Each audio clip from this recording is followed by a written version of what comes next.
Assalamu alaikum rahmatullahi wa barakatuh. Good morning, everyone. How are you all? Hope everyone is fine. Well, in the last session, we have started the Newton's laws of motion and we have studied the basic things related to the Newton's laws of motion. हमने अपने last class में जो भी Newton's laws of motion में inertia वाला concept हमने किया था और Newton's first law we have seen with the concept of Newton second law and just an introduction of the momentum. Now today in the class we are going to deal some more concept beyond the momentum or more details about the momentum, and then we are going to deal with some numericals related to this part. Note that these numericals are completely related to the IIT level, and meanwhile yesterday I did not give one definition, that is what inertia of direction मैंने definition नहीं दिया है, but before giving that definition पहले मुझे reply करिए कि मेरी voice and as well as the video clear है. Is everything clear? And then we will start the class.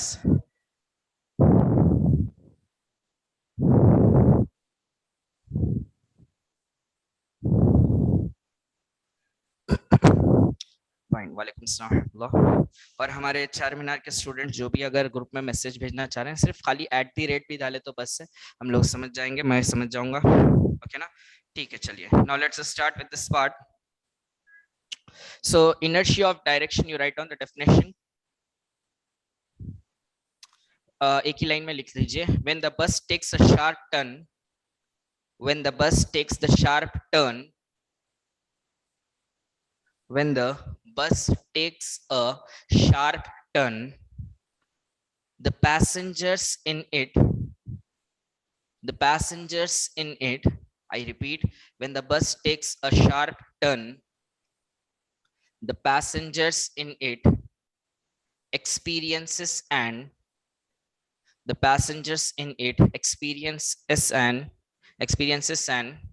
Outward force. कल मैंने आपको इनर्शिया ऑफ डायरेक्शन की जगह 2 लाइन छोड़ने के लिए कहा था, उसमें यही वाला पार्ट लिख लीजिए. When the bus takes a sharp turn, the passenger in it experiences an outward force. बोल के लिख लीजिए, एक्सपीरियंसेस एन आउटवर्ड फोर्स. चलिए अब हम स्टार्ट करते हैं. Now in the last session we were dealing with the concept of momentum, और momentum के मैंने आपको यूनिट्स बताए थे. यूनिट्स में जो है ना, मास इनटू वेलोसिटी, और उसके units kg metre second power -1.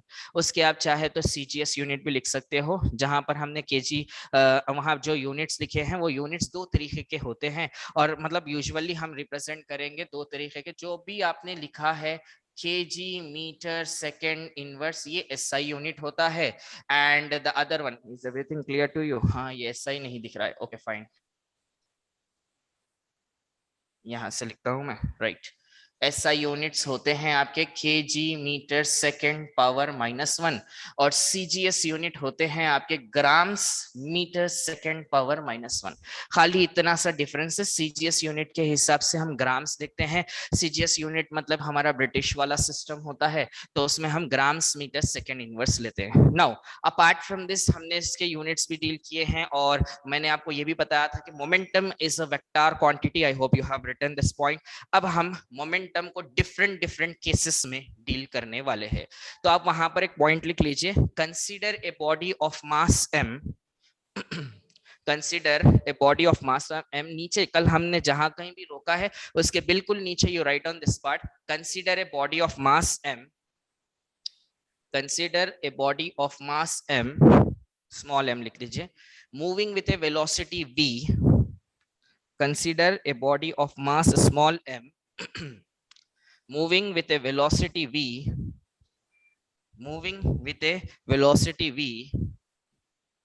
then change in momentum. Consider a body of mass small m moving with a velocity v, then change in momentum is given by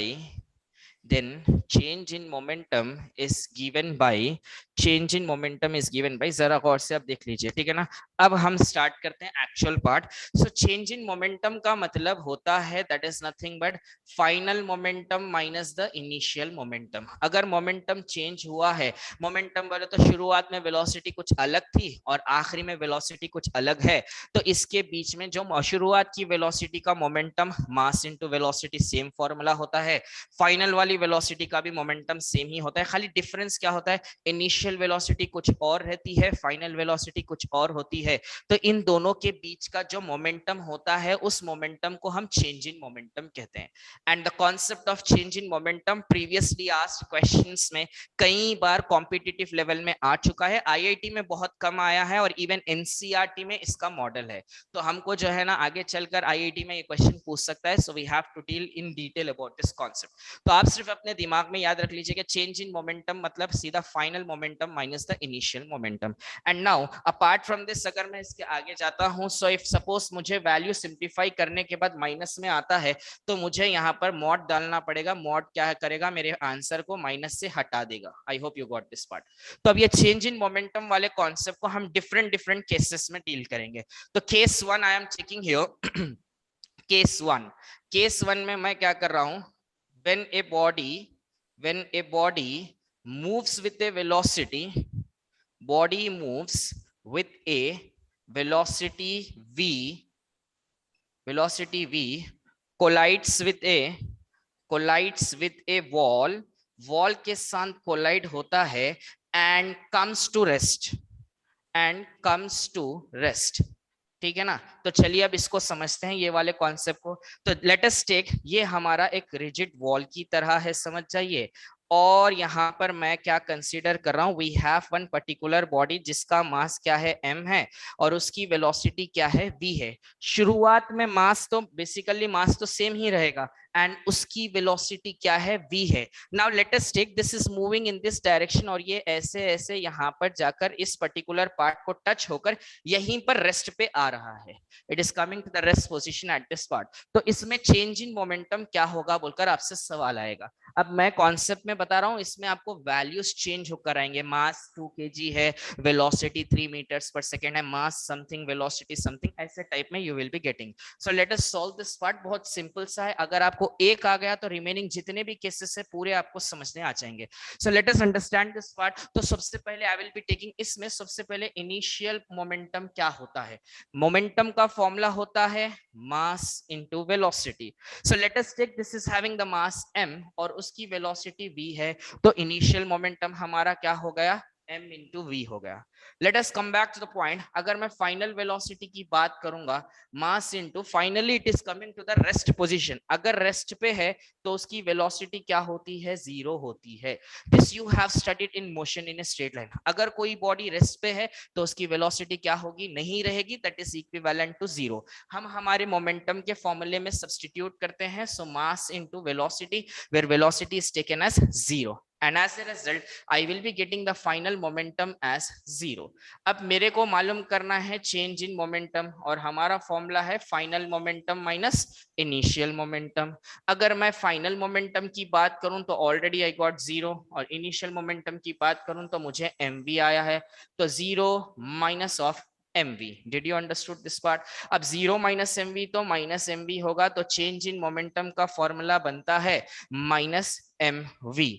लेकिन ये minus मेरे को खटक रहा है। मैंने आपको कहा था अगर हमारा आंसर नेगेटिव में आता है तो हमारे को मॉडुलस डालना जरूरी है। Everyone is from MPC background, तो सबको अच्छे से मालूम है। तो चेंज इन मोमेंटम, इसे हम फिजिक्स की लैंग्वेज में कहते हैं magnitude of change in momentum. Physics की लैंग्वेज में क्या कहेंगे हम, magnitude of change in momentum, which will be equal to, ये माइनस तो हट जाएगा, सीधा मास इनटू वेलोसिटी आ जाएगा। Right, this is what the concept. How many students understood this part. लेकिन मैं पहले डाउट पूछने से पहले फिर एक बार मैं आपको बताता हूं। अगर एक पर्टिकुलर, मैं यहाँ रियलिटी में बताता हूँ, सपोज यहाँ पर एक बॉल है, ये बॉल आके इसको टच हुआ है, टच होके नीचे गिर गया, मतलब वहीं पर टच होके रेस्ट पे आ गया। अब रेस्ट पे आया बोलते तो जब ये बॉल ऐसे जा रहा है तो इसकी वेलोसिटी v है जो मैंने वहां पर लिया है, और इस पर्टिकुलर बॉल का मास m है। When it is coming and touching this part, ये रेस्ट पे आ जा रहा है बोल के हमने कहा है, तो रेस्ट पे आ रहा तो उसकी वेलोसिटी क्या रहेगी, जीरो रहेगी। तो वो वाले केस में चेंज इन मोमेंटम हमारा क्या रहेगा, magnitude of change in momentum will B mv। Did you understood this part, हाँ या ना मुझे बताइए फटाफट से, क्या आपको ये कॉन्सेप्ट समझने आया है।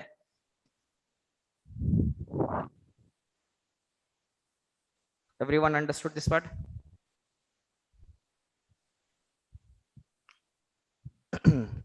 Why we take positive momentum only? Momentum का मैग्नीट्यूड ऐसा कुछ नहीं है, यूजुअली हम पॉजिटिव लेते नहीं है.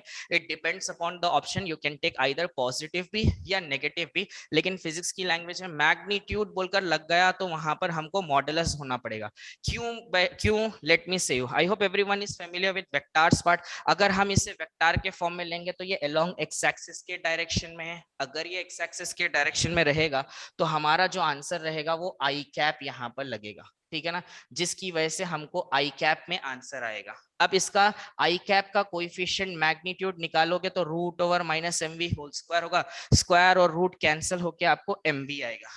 Are you able to understand this part? Vectors आपको हुआ था ना फाउंडेशन क्लासेस में,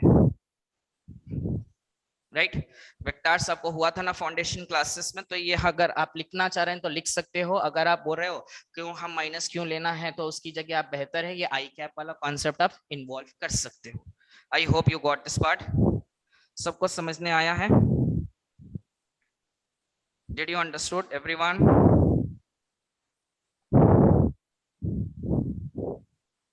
अगर आप रिप्लाई करें तो ही मैं आगे बढ़ सकता हूं. Okay fine. अच्छा, मुझे कंफ्यूजन है ये दोनों ग्रुप्स में. हाँ, ठीक है, right. MPC, junior MPC. Why we take positive. आपको वेक्टर्स नहीं हुआ? वेक्टर्स हुआ या नहीं? did vectors completed to you people or not?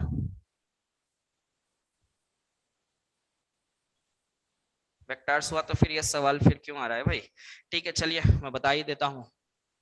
अगर कोई equation A I cap plus B J cap plus C K cap या माइनस सी K cap ले लीजिए आप. ओके ना, इसको मैं रिप्रेजेंट कर रहा हूं. सपोज इसको मैं कैपिटल ए वेक्टर से रिप्रेजेंट कर रहा हूं. अगर मुझे इसका मैग्नीट्यूड होना है तो what I will be doing, root over I cap का कोएफिशिएंट ए स्क्वायर होता है, जे कैप का कोएफिशिएंट बी स्क्वायर होता है, के कैप का कोएफिशिएंट माइनस सी स्क्वायर होता है. नाउ यहाँ पर magnitude of A bar can be taken as root over A square plus B square plus C square. ठीक है ना, तो ये तरीके से हम मैग्नीट्यूड निकालते हैं. अब मैं वापस इस वाले टर्म में आता हूं. So as it is going along x axis की डायरेक्शन में जा रहा है तो एक्स एक्सिस के डायरेक्शन में जाएगा तो आप वहां पर आई कैप रिप्रेजेंट करोगे. And now it is coming to the rest position. जब ये रेस्ट पे आएगा तो उसकी वेलोसिटी 0 हो जाएगी. अब मैं आपको वेक्टर फॉर्म में ही बता देता हूं, बेहतर है. नाउ अब आपका जो है ना चेंज इन मोमेंटम अगर आपको फाइंड करना है तो final momentum minus initial momentum. Final momentum की वैल्यू 0 है, इनिशियल मोमेंटम की value M B I cap है. I hope you got this part. And then उसके बाद 0 minus M B I cap. मैं और एक स्टेप बढ़ा देता हूं आपके लिए. अभी अगर आपको ये समझने नहीं आ रहा है तो I will take one more step, that is magnitude of momentum will be minus M B I cap. हमारे रूल के हिसाब से अगर हमको मैग्नीट्यूड होना है तो हमको क्या करना पड़ेगा, square root of I cap का कोएफिशिएंट क्या है, माइनस एम बी, और ये होल स्क्वायर हो जाएगा. Are you able to understand? अब माइनस ऑफ होल स्क्वायर बोले तो क्या हो जाएगा, आपको प्लस हो जाएगा. तो M V whole square, minus का होल स्क्वायर प्लस हो जाएगा, तो मैंने वैसे ले लिया है. तो अब ये 2 और ये 2 कैंसिल होके आपको जो है ना एम वी आएगा. तो magnitude of momentum will be M V. Did you understood this part? क्या आपको समझने आया? रूट के अंदर अगर माइनस आएगा तो आप इंटरमीडिएट सेकेंड ईयर में पढ़ोगे मैथमेटिक्स में 2a में कॉम्प्लेक्स नंबर्स बोल के है, उसमें अगर रूट के अंदर माइनस आया तो हम रिप्रेजेंट करते हैं आयोटा. सॉरी, आयोटा यहाँ नहीं, हाई लेवल में बोलते हैं. आप लोगों को इंटरमीडिएट में इमेजिनरी टर्म कहते हैं. व्हाट वी से, इमेजिनरी टर्म कहते हैं. तो रूट के अंदर कभी भी एज एन इंटरमीडिएट स्टूडेंट याद रख लीजिए, रूट के अंदर कभी भी माइनस आ गया तो उसे हम आई बोल के रिप्रेजेंट करते हैं. रूट के अंदर -3 आया तो हम लिखते हैं √3 लिखकर आई को रिप्रेजेंट करते हैं अलग से. तो ये हमारे हाई लेवल में हो जाता है और ये सिर्फ मैथ्स में एप्लीकेबल होता है, तो फिजिक्स में एप्लीकेबल ये नहीं होगा, जिसकी वजह से हम माइनस का होल स्क्वायर कर फिर इंडिविजुअली स्क्वायर और रूट कैंसिल कर रहे हैं. Are you clear till here? अभी आपको समझने आया इतना वाला पार्ट? मुझे हाँ या ना बताइए. बहुत सिंपल तरीके से I have explained you this one.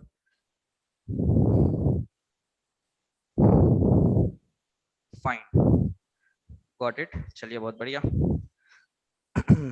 चलिए तो नेक्स्ट वाले पॉइंट की तरफ हम बढ़ते हैं. बहुत इंटरेस्टिंग है. अब मैं थोड़ा सा लेवल बढ़ाते जा रहा हूं. दैट मींस ये तो आपको कॉपी करने की जरूरत नहीं है. I am rubbing this part.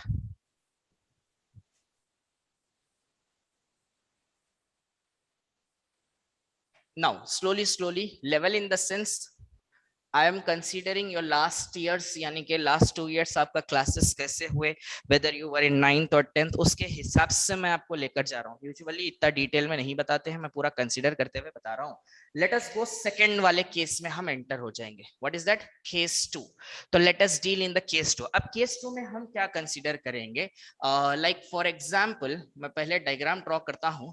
I am taking the same, यहाँ पर मैं क्या ले रहा हूँ, एक रिजिड सपोर्ट या फिक्स्ड वॉल ले रहा हूँ, और यहाँ पर we have a mass m जो वेलोसिटी v के साथ इस डायरेक्शन में मूव हो रही है.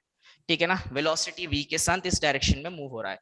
सो जब ये पर्टिकुलर पार्ट जो है ना आकर इसको टच होगा, तो उसके हिसाब से क्वेश्चन में ऐसा केस भी है कि टच होने के बाद फिर ये वापस वही वेलोसिटी से वापस आ रहा है. क्या आपको कॉन्सेप्ट समझने आया है? सो नाउ अगर मास है, ये वेलोसिटी v है, it is moving in this direction, और ये वॉल को टच होकर फिर यहाँ पर टच होकर ये रेस्ट पे आ रहा था, और यहाँ पर टच होकर रिटर्न वापस वेलोसिटी v से जा रहा है, तो उसमें चेंज इन मोमेंटम कितना होगा?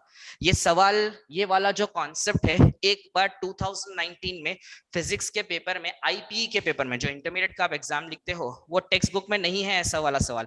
उसमें क्वेश्चन पूछा गया था कि अगर बॉलर बॉल डाल रहा है कुछ स्पीड से, और वो बॉल जो है ना बैट्समैन की तरफ आ रहा है, और बॉल का मास कुछ उसने 0.12 kg कुछ ऐसा उसने दिया था, और वो बैट को लग कर जो है ना फिर वापस जो डायरेक्शन में बॉल आया था उसी डायरेक्शन में बैट्समैन ने बैट को मारा है, मतलब बॉल को मारा है.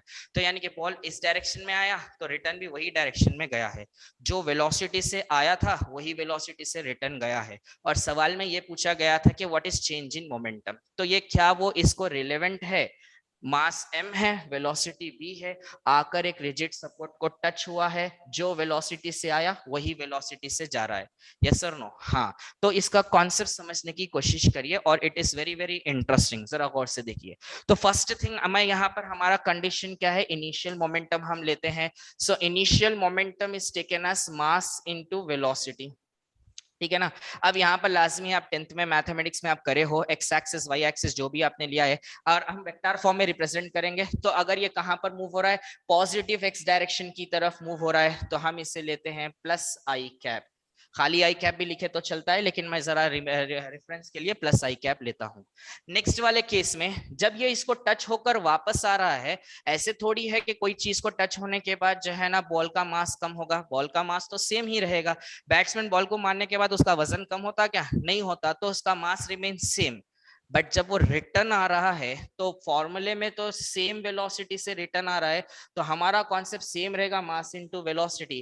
बट रिटर्न आ रहा है तो नेगेटिव एक्स डायरेक्शन की तरफ जा रहा है, माइनस आई कैप.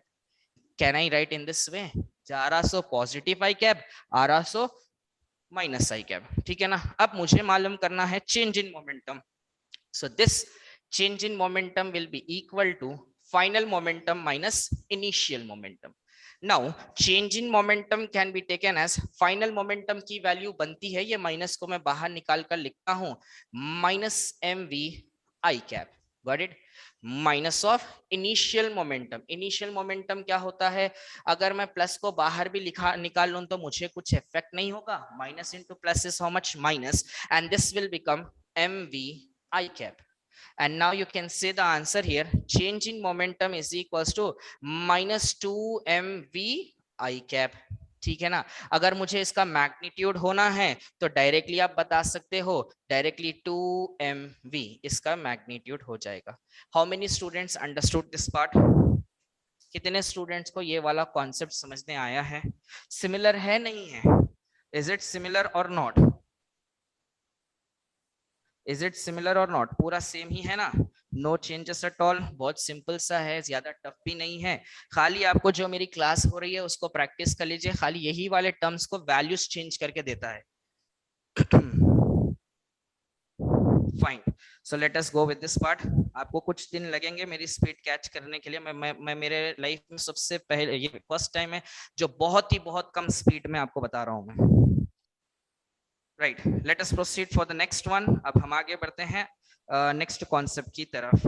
अब यहाँ पर और एक चीज हो सकती है, वो क्या हो सकती है? I would like to take it as case 3, no need to write the heading of this part. अब यहाँ पर डायरेक्टली आप डायग्राम देखकर समझ जाने की रहती है। हम कॉम्पिटिटिव लेवल में ऐसे छोटे छोटे चीजें पूरा नहीं लिखते, डायरेक्टली आप अपनी लैंग्वेज में लिख लीजिए। After touching it is moving with a velocity v बोल के लिख सकते हो। फिर उसके बाद late us go for the case 3। What is the case 3 here? अब केस 3 में हम क्या कर रहे हैं, वेलोसिटी से तो रिटर्न हो रहा है, लेकिन वेलोसिटी कुछ और वेलोसिटी है। अब जैसे कि for example I am taking this is mass m, ये वेलोसिटी v1 से मूव इस डायरेक्शन में हो रहा है, and here we have the wall, और इस वॉल को टच होने के बाद it is returning with a velocity v2। अभी किससे वेलोसिटी से रिटर्न हो रहा था? v के वेलोसिटी से। अभी किस वेलोसिटी से रिटर्न हो रहा? v2 के वेलोसिटी से। तो कॉन्सेप्ट तो हमारा सेम ही रहेगा। I hope you can do it. आप अपनी तरफ से ट्राई भी कर सकते हो। Let us do once again. अगर मैं इनिशियल मोमेंटम मालूम करूंगा तो यहाँ पर मास तो सेम ही रहेगा, मास इनटू वेलोसिटी v1, और ये आई कैप लिखता हूं। और अगर मैं फाइनल मोमेंटम मालूम करूंगा, ये v1 होता है एंड मास इनटू v2, और ये क्या होता है? आई कैप। तो माइनस आएगा, तो माइनस उसको मैंने बाहर लिखा है, जैसा मैंने यहाँ ब्रैकेट में अरेंज किया था। अब आपको समझने आ गया है, so that's why I'm writing outside. Now what do we required here? हमको change in momentum चाहिए। what is that? final momentum minus initial momentum। तो change in momentum बोले तो final momentum की वैल्यू होती है minus mv2 i cap minus mv1 i cap। हाँ या ना भाई? राइट और रॉन्ग? तो अब ये आई कैप अगर आप चाहे तो बाहर निकाल सकते हो। Change in momentum minus M अलग ले लीजिए, v2 माइनस v1 अलग ले लीजिए, माइनस ऑफ आई कैप आप लिख सकते हो। और माइनस जब आप कॉमन निकालोगे तो बीच में क्या आएगा? प्लस आएगा। Are you able to understand this part? आप चाहे तो अपने आंसर को यहीं पर भी रोक सकते हो, बट मेरा सजेशन ये है कि आप ये जो है ना डायरेक्टली माइनस आई कैप आपने कॉमन निकाला है, ये m को अंदर ही रख दीजिए, या फिर बाहर रखना चाह रहे हैं तो आप रख सकते हो, जैसा आपके लिए कन्वीनियंट है। अब I need to find out the magnitude of this particular term. जब मैं मैग्नीट्यूड मालूम करूंगा तो मुझे डायरेक्टली m इंटू ये क्या आ जाएगा? v2 प्लस v1 आ जाएगा। This is your final answer. समझने आ गया है? अब इनके जो फाइनल रिजल्ट्स है those are taken as shortcuts. ये जो फाइनल रिजल्ट्स है इन्हें हम क्या लेते हैं? शॉर्टकट्स की तरह लेते हैं। बट मेरा सजेशन ये है कि ये शॉर्टकट्स ऐसे देखेंगे, ये फाइनली शॉर्टकट्स की जगह फॉर्मूला कहते हैं। आईआईटी में अगर आप फॉर्मूला के बेसिस पे जाते हो तो कहीं ना कहीं गड़बड़ करते हो। इसलिए तरीका क्या है? आपको तरीका लाने के लिए I have derived all these things. समझने आया है? अब चलिए हम केस 4 की तरफ बढ़ते हैं। How many students understood this part? फटाफट से मुझे बताइए, और फिर हम नेक्स्ट केस की तरफ बढ़ते हैं। Did you understood this part? Everyone understood this?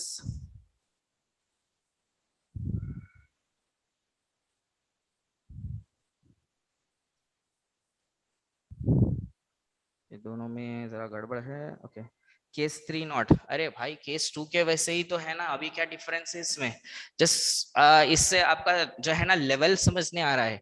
Case 2 क्या है आपका? सेम है, खाली v की जगह क्या हो गया? ये v1 और v2 हो गया।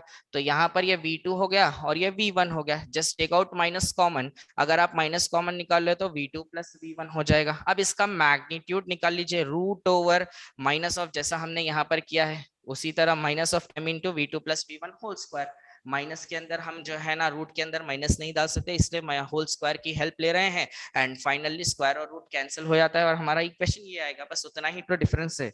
ओके ना? नाउ केस 3 का statement, moving with velocity v1 से वेलोसिटी हो रहा है एंड रिटर्निंग विथ वेलोसिटी, और रिबाउंडिंग बोल के लिख लीजिए, rebounding with velocity v2, rebonding with velocity v2, v2 की वेलोसिटी से। Now comes an important case. अब सबसे इंपॉर्टेंट केस हम डील करने वाले हैं, ठीक है ना?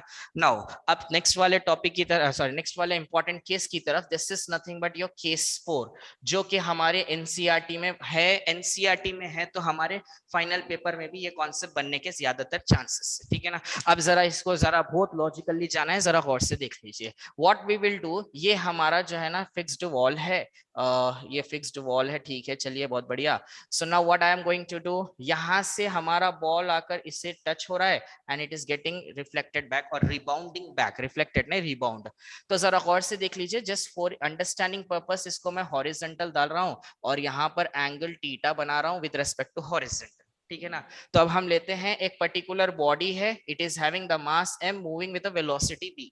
a body of mass m moving with a velocity v and touching a fixed support and again returning with the same velocity. ये वेलोसिटी v के साथ है, सेम वेलोसिटी, एंगल भी इसका सेम है, तो इस वाले केस में चेंज इन मोमेंटम आपसे पूछेगा। इसमें फिर दो केसेस आते हैं, one case is with respect to ये हमारी हॉरिजॉन्टल लाइन है and the other case is nothing but with respect to vertical. तो मैं यहाँ पर केस 4 पहले आपको बताता हूँ, फिर उसके बाद नेक्स्ट केस 5 में पूरा बोर्ड रब कर आपको बताऊंगा, ठीक है ना। So let us go in detail, very simple one. यहां पर जाने वाली क्या है, ये वेलोसिटी v है। So this velocity will be splitted into two components, ठीक है ना। कितने कंपोनेंट्स में स्प्लिट होगा, दो कंपोनेंट्स में स्प्लिट होगा। अगर मैं यहां पर जो है ना mv, सीधा मोमेंटम की ही बात कर लेते हैं हम, सीधा मोमेंटम का फॉर्मूला क्या है, mv है। तो ये वाले केस में जो जाएगा वो होगा, it is making an angle theta with respect to horizontal. तो कंपोनेंट्स ऑफ वेक्टर्स जो आपने पढ़ा था, अगर हॉरिजॉन्टल से एंगल बनाता है तो हम क्या लेते हैं, अगर a वेक्टर है, it is making an angle theta with respect to horizontal, तो एक a cos थीटा कहलाएगा और एक a sin थीटा। अब a की जगह हमारे यहाँ मोमेंटम है और मोमेंटम का फॉर्मूला मास इनटू वेलोसिटी कहलाएगा। उसके हिसाब से one will become mv cos theta जो इस डायरेक्शन में जाएगा, और दूसरा जो है ना ये है mv sin थीटा जो इस डायरेक्शन में जाएगा। सिमिलरली अगर यही मास यहाँ पर आ रहा है तो इस डायरेक्शन में क्या होगा, mv cos थीटा चला जाएगा और इस डायरेक्शन में क्या होगा, mv sin थीटा। पहले मुझे बताइए कि did you understood this step, क्या आपको ये स्टेप समझने आया, कंपोनेंट्स ऑफ वेक्टर और मास इनटू वेलोसिटी। अब आप पहले डायरेक्शन बोलता हूं मैं, डायरेक्शन क्यों ऐसा ले रहे हैं, whenever the vector is going in this way ना, तो इन्हें दो हिस्सों में स्प्लिट हो जाएगा। अगर वेक्टर ये डायरेक्शन में जा रहा तो इस हिस्से में स्प्लिट हो जाएगा, यानी कि along x axis along Y axis. अगर ये डायरेक्शन है तो along x axis along Y axis. अभी आपको समझने आया है, क्लियर है। पहले ये डायरेक्शन समझने आया क्या नहीं, मुझे बता दीजिए फटाफट से।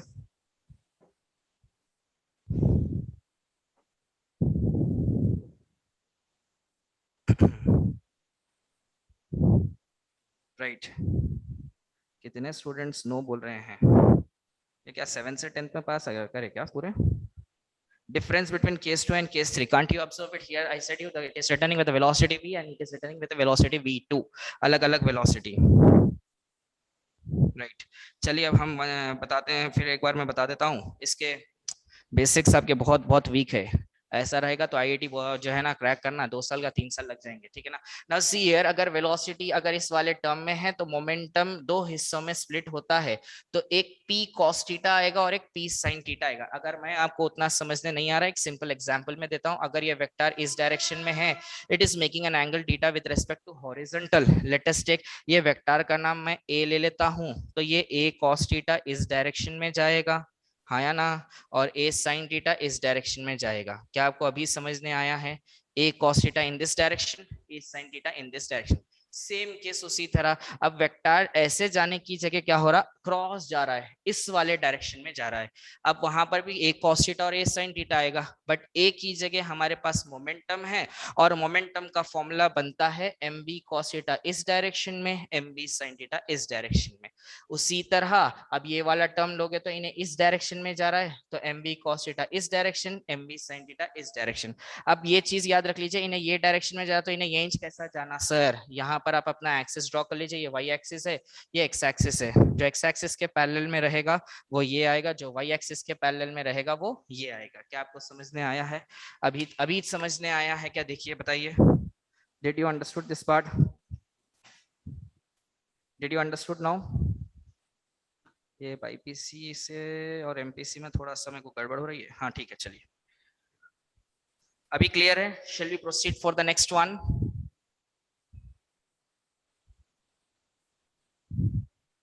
ठीक है चलो अभी सबको समझने आ गया है ना, ठीक है चलिए बहुत आगे बढ़ते हैं। सो ये आपको ड्रॉ करने की जरूरत नहीं है, this is just a concept, ये आपको ड्रॉ करने की जरूरत नहीं है, ठीक है ना। सो नाउ सी हियर, अब हमारा काम क्या है, इसमें चेंज इन मोमेंटम लाना है। सो नाउ अब आप गौर से देख लीजिए, पहले इनिशियल मोमेंटम की हम बात करेंगे। I am talking about the initial momentum. अगर मैं इनिशियल मोमेंटम की बात करूंगा, ये वाले केस में mv cos थीटा है, राइट और wrong, and it is going along x axis, तो क्या मैं इसे ऐसे लिख सकता हूं, mv cos theta going along x axis, तो वेक्टर फॉर्म में आई कैप लिख सकते हैं। एंड ये वाला टर्म हम यहाँ पर ले लेते हैं, प्लस इसे ले लेंगे M B sine theta which is going in this direction, that is J cap, Y axis पे जा रहा है, ठीक है ना। अभी उसी तरह अगर मैं फाइनल मोमेंटम की बात करूं, अगर मैं फाइनल मोमेंटम की बात करूं तो ये जो है ना एम बी कॉस थीटा उल्टे जा रहा है, उल्टा जा रहा है, उल्टा जा रहा है, तो can I take minus M B cos theta बोलकर लिख सकता हूं, वो भी अलोंग एक्स एक्सिस पे उल्टा जा रहा है, लेकिन वाई एक्सिस पे तो ये बिल्कुल बराबर ही जा रहा है, एम बी साइन थीटा, मैं यहाँ पर जो है ना ये जे कैप ले लेता हूँ। Did you understood this part? अब हमारे फॉर्मूले के हिसाब से we have change in momentum which means final momentum minus initial momentum. आप पहले फाइनल मोमेंटम की वैल्यू लिख लीजिए, minus M we cos theta I cap, और ये होता है M we sine theta J cap, ठीक है। मैं इसे ब्रैकेट में मेंटेन करता हूं, ये फाइनल मोमेंटम हो गया है, और माइनस यहाँ जगह नहीं रहने की वजह से मैं नीचे कंटिन्यू कर रहा हूं और यहाँ पर ब्रैकेट लिख रहा हूं, और इनिशियल मोमेंटम बनता है M B cos theta I cap plus M we sine theta J cap. Are you able to understand this part? समझने आया है? अभी मैं क्या कर रहा हूं, माइनस को अंदर सेंड कर रहा हूं। I would like to send this negative sign inside, तो मुझे क्या आएगा, change in momentum will be equal to, ये हो जाएगा as it is minus M B cos theta I cap. मैं चाहे तो इसको एक ही स्टेप में कर सकता हूं, but considering your level I am showing this much terms, plus M B sine theta J cap, और now minus into plus minus M B cos theta I cap, minus into plus is minus M B sine theta J cap. अब जरा logically देख लीजिए, minus M we sine theta J cap plus M we sine theta J cap आपका क्या हो जाएगा, cancel हो जाएगा, और लास्ट स्टेप में आपको आएगा change in momentum will be equal to minus two M we cos theta I cap, ठीक है ना, minus two M we cos theta I cap. और अगर मुझे मैग्नीट्यूड होना है तो मेरे को क्या लिखना पड़ेगा, two M we cos theta. क्या आपको ये लॉजिक समझने आई है? 2mv cos theta. Did you understood this logic? Just reply me. Concept समझने आया है पूरों को? कॉन्सेप्ट समझने आया है?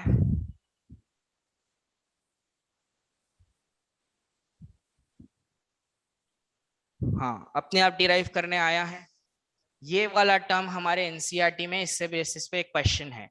अगर आपको शॉर्टकट यूज करना है तो आपको ये पूरा करने की जरूरत नहीं है। कभी भी आप ऐसे देखते हो और एंगल थीटा देखते हो तो ये वाले केस में ये वाला जो फाइनल रिजल्ट है ये अपने फिंगर टिप्स पे रख लीजिए। अब याद रख लीजिए that is 2mv cos theta. ज्यादातर आईआईटी के स्टूडेंट्स क्या करते हैं, ये वाले पार्ट को खाली देखते ही बोलते अरे ये नहीं ऐसा जा रहा है तो इसका मोमेंटम दो हिस्सों में स्प्लिट हो जाएगा, ये दो हिस्सों में स्प्लिट हो जाएगा, इन दोनों सेम है तो कैंसिल हो जाते। जब हम दोनों को सबट्रैक्ट करते हैं तो ये एम बी कॉस थीटा, ये एम बी कॉस थीटा दोनों मिलके minus two M B cos theta होता है। Direct solution. क्या आपको लॉजिक समझने आया है? Everyone understood this part? ठीक है। Now I am moving aside. अगर आपको स्क्रीनशॉट लेना है तो ले लीजिए, फिर हम नेक्स्ट वाले केस की तरफ बढ़ेंगे।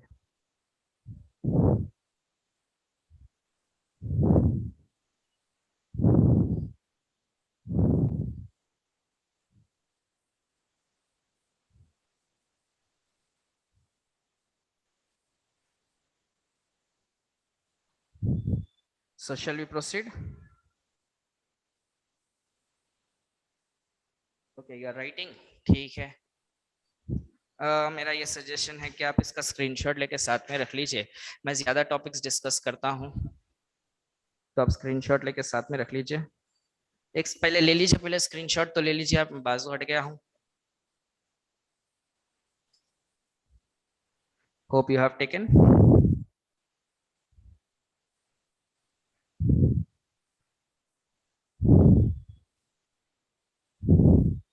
चलिए आप साथ में लिखिए जब तक। ये मत कॉपी करिए। अगर आप कॉपी कर रहे हो तो ये आपके अंडरस्टैंडिंग के लिए मैंने दिया है। टिल दैट टाइम मैं इंक इंसर्ट कर लेता हूं और हम आगे लास्ट केस 5 और केस 6 करेंगे। केस 5 में क्या करेंगे बोले तो एंगल जो है ना हॉरिजॉन्टल से बनाने की जगह अगर वर्टिकल से बनाएगा तो क्या होगा। Can you try? जिसका ये लिखना हो गया है वर्टिकल से बनाना है तो क्या होगा। I think you remember component अगर वर्टिकल से बनता है तो यहाँ पर ए कॉस थीटा आ जाएगा और ये ए साइन थीटा। ठीक है, मैं ही बता देता हूँ। मेरी क्लास के बाद whatever we are completing उसको आप एक बार प्रैक्टिस कर लीजिए। उसके बाद क्वेश्चन देखने से अरे ये वाला मॉडल हमने कॉन्सेप्ट या थ्योरी इसकी हमने क्लास में डिस्कस की थी और न्यूमेरिकल अपने आप कर पाओगे आप इंशाल्लाह। Just make a note of this part.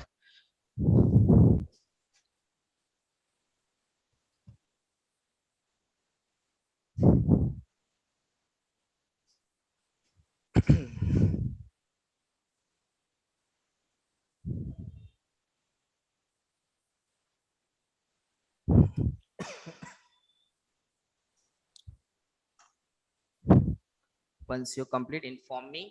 मैं पूरा बोर्ड रब कर कर केस 5 पे जाता हूँ. अच्छा, मेरे ख्याल से आपने फर्स्ट और सेकंड कॉलम खत्म किया होगा. I hope you have completed first and second column.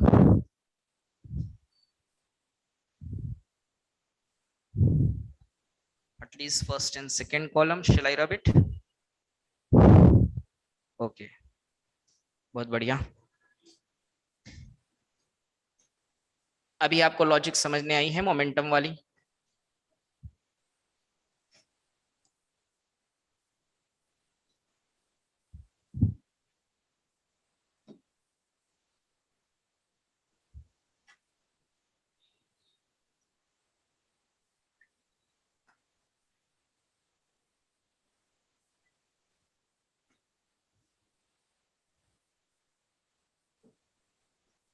Now अब मैं डिस्कस करना चाह रहा हूं case 5. Shall I start explaining? Reply करिए, आप रेडी है क्या? हाँ, अगर मैं हट जाऊंगा तो कैमरा थोड़ा फोकस नहीं रहेगा, इसलिए थोड़ा बोर्ड ब्लर हो जाएगा. 1 मिनट. ओके, ठीक है.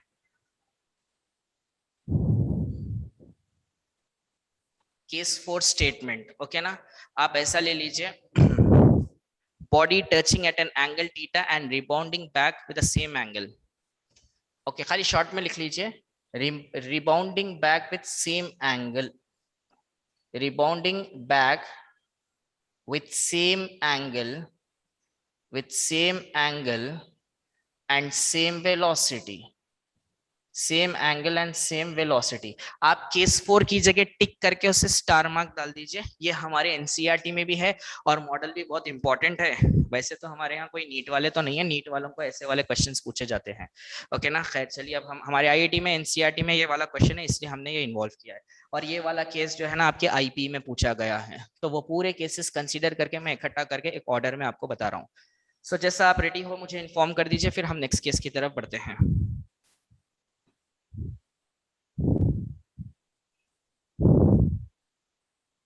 I'm waiting for your reply. रुक जाता हूं मैं. डन. चलिए आगे बढ़ते हैं. Now case 5 which is another interesting model. यहाँ से आपको दिख रहा है और थोड़ा ऊपर, थोड़ा राइट पर. Okay, right. So let us take this part. This is case 5. Case 5 में हम क्या करेंगे, यहाँ पर rebounding back with same angle and same velocity bracket में angle theta with respect to horizontal बोल के लिख लीजिए. WRT with respect to theta with respect to horizontal. Theta with respect to horizontal.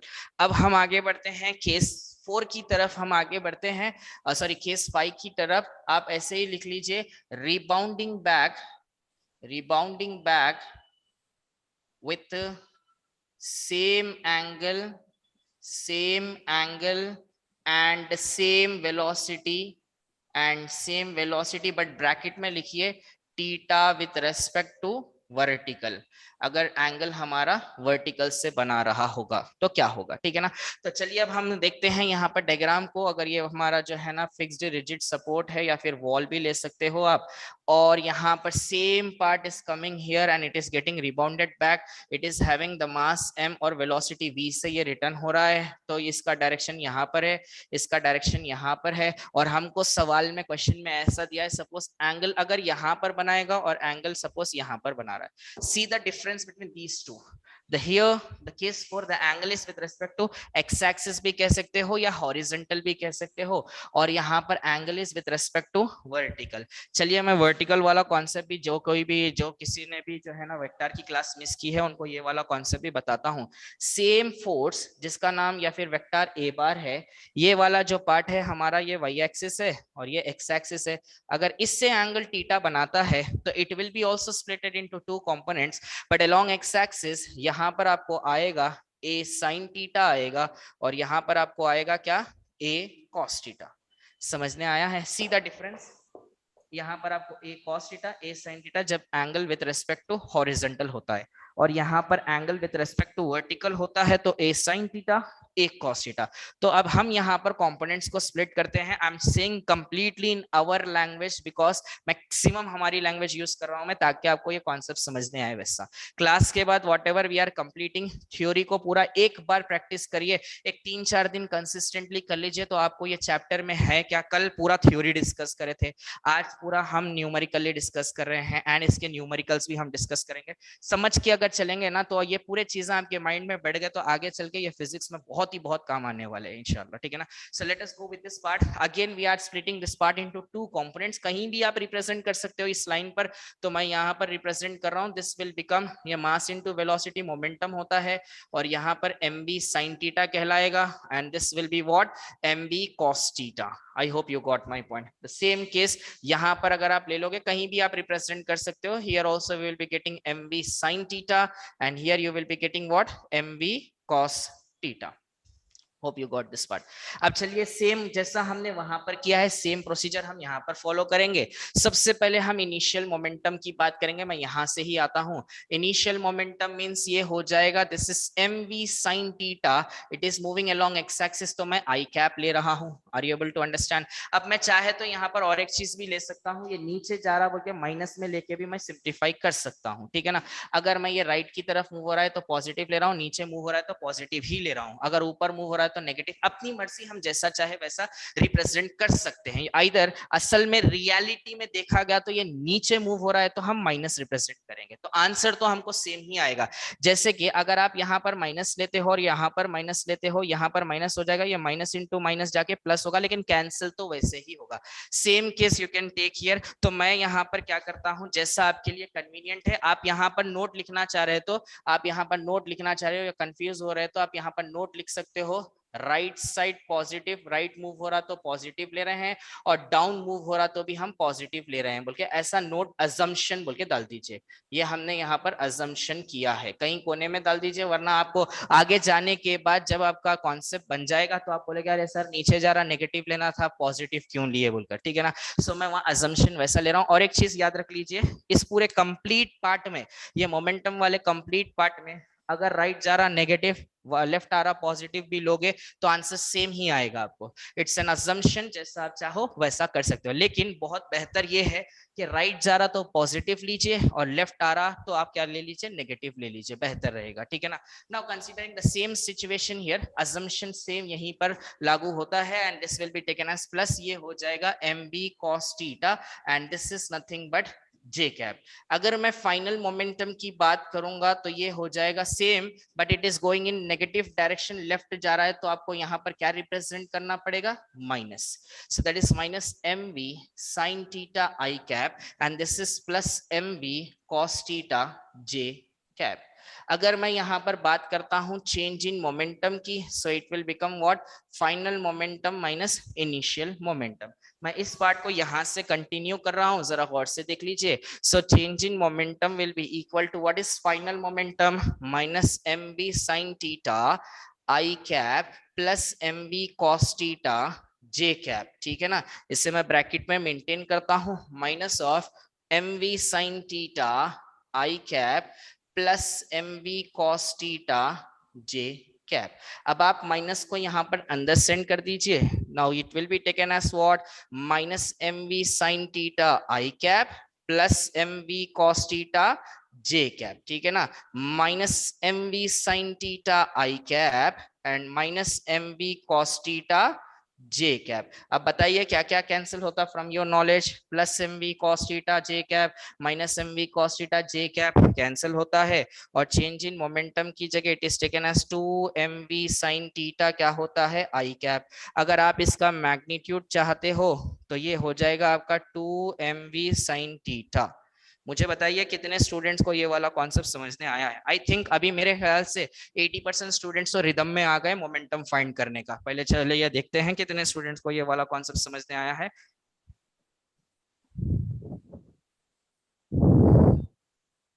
I hope everyone understood this part.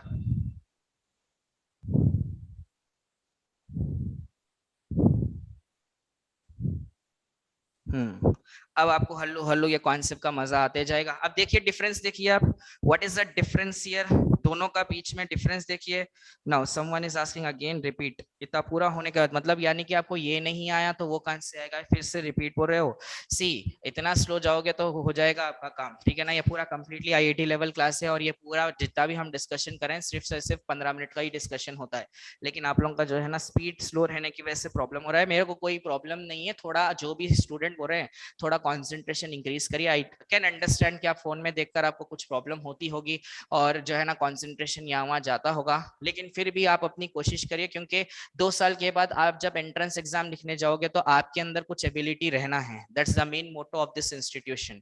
हमारे शाहीन का main जो मोटो है यही है कि पूरे स्टूडेंट्स के अंदर कुछ एबिलिटी रहना है, कुछ क्या अच्छी खासी एबिलिटी होना है। तो उसके लिए शुरुआत में आपको जरा टफ दिख कर आएगा, जैसा लेवल आपका बढ़ते जाएगा ना you will enjoy learning this terms, ठीक है ना। चलिए फिर से मैं एक बार बताता हूँ, coming back to the points. तो यहाँ पर अगर ये तरफ, और एक चीज अजम्पशन कैसा भी नोट करिए, रियलिटी में देखा गया तो अजम्पशन में डाउन को हम नेगेटिव लेते हैं। अब कोई जो है ना कोई और जने आपके कोई फिजिक्स वाले सर कोई आपके नोट्स देखेंगे तो अरे ये प्लस क्यों लिया, माइनस लेना चाहिए, तो इसलिए वहां पर अजम्पशन लिखना जरूरी है, ठीक है। अब मैं वापस आता हूँ अपने कॉन्सेप्ट की तरफ। कई स्टूडेंट ने रिपीट करने के लिए कहा ये m we sine theta I cap plus M we cos theta J cap कैसा, ये तो आपको मालूम ही है और ये वाला टर्म भी आपको मालूम ही है, सिर्फ ये रिटर्न जा रहा तो मैंने माइनस लिया है, अब ये नीचे वाले टर्म को पॉजिटिव लिया है। Change in momentum means final momentum minus initial momentum. Final momentum वाली वैल्यू मैंने लिखा है, इनिशियल मोमेंटम वाली वैल्यू मैंने लिखा है, एंड माइनस को I have send it inside. Now minus M we cos theta J cap plus M we cos theta J cap दोनों कैंसिल होते हैं, and this is 2 m we sine theta I cap. अगर मुझे magnitude होना है तो ये पूरा प्लस में हो जाएगा, दैट्स इट, उतना ही है। अब हम इंटरेस्टिंग वाले पार्ट में एंटर होते हैं। ये तो हमारे कितने केसेस हो गए, 5 केसेस हो गए। 6वें केस में एक बार ऐसा भी आया था कि प्रोजेक्टाइल मोशन में चेंज इन मोमेंटम वाला सवाल पूछा गया था। तो प्रोजेक्टाइल मोशन तो आप ऑलरेडी पढ़ चुके हो, अब उसमें चेंज इन मोमेंटम, अरे ये क्या तो भी है सर, ऐसे ही क्वेश्चंस रहते हैं। तो ये मैं जितना भी आपको बता रहा हूँ अगर आप बुक में देखोगे तो 1 या 2 ज्यादा एग्जाम्पल्स नहीं दिखेंगे। दिस इज मेरा खुद का जो वे है वो पूरा आपके सामने रिप्रेजेंट कर रहा हूँ, इतने पूरे क्वेश्चंस आए हैं। अब आप मुझे बताइए, अगर इसमें ये जो मास की वैल्यू सपोज आपको देगा, वेलोसिटी की वैल्यू देगा और थीटा की वैल्यू देगा, क्या आप इस तरीके से सॉल्व कर सकते हो? यस और नो रिप्लाई करिए। अगर आपको मास की वैल्यू मालूम है इस वाले केस में, वेलोसिटी की वैल्यू मालूम है आपको इस केस में, एंगल मालूम है आपको केस में, तो can you do this part? और मेरा ये सजेशन है, मैं जो है ना जैसा आपको बता रहा हूँ, क्लास के बाद ही कुछ वक्त निकालकर उसको प्रैक्टिस कर लीजिए, उसको प्रैक्टिस कर लीजिए, ठीक है ना। चलिए बहुत बढ़िया, so very good to see all the students are saying yes, all the students को तो जितने पहले से ही रिप्लाई कर रहे हैं। अब प्रोजेक्टाइल मोशन में हम केस देखेंगे, ठीक है ना। प्रोजेक्टाइल मोशन में क्या होगा, अब हम बनाते हैं इसे case number 6। Case number 6,